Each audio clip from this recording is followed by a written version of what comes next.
Dans cette vidéo, nous allons voir comment factoriser une expression grâce à la propriété de distributivité.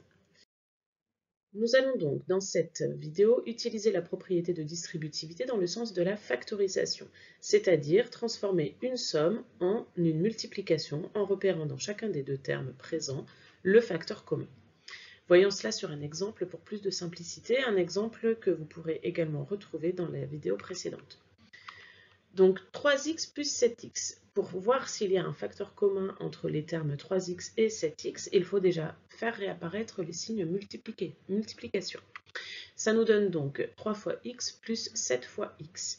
Ici, on constate que le x est un facteur commun, vu qu'il apparaît dans les deux termes, et donc on va pouvoir factoriser par x, ce qui nous donne, entre parenthèses, 3 plus 7, tout ça, facteur de x.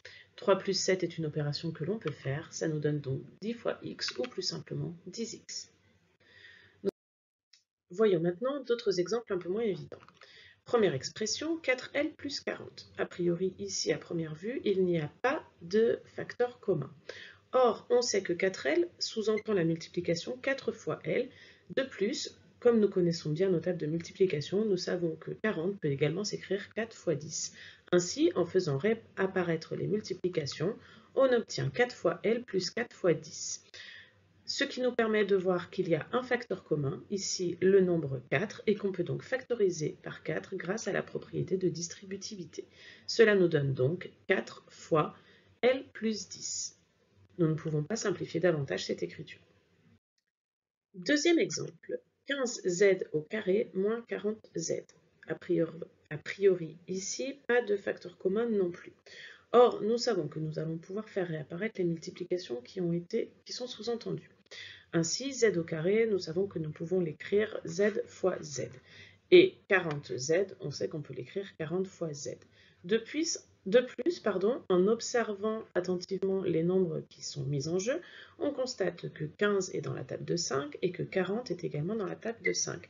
Ce qui peut nous donner comme décomposition 5 fois 3 fois z fois z pour remplacer le 15z au carré. 5 fois 3, 15, z fois z, z au carré. Et dans la deuxième partie, moins 5 fois 8 fois z. 5 fois 8, c'est bien égal à 40, fois z, 40z. Ainsi, nous constatons que dans cette expression, il y a le 5 qui est un facteur commun à nos deux termes, mais il y a également le z.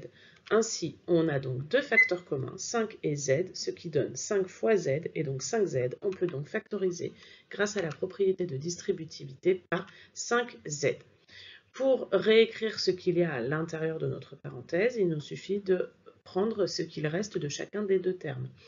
Dans le premier terme, il nous reste 3 fois z. Dans le deuxième terme, il nous reste moins 8.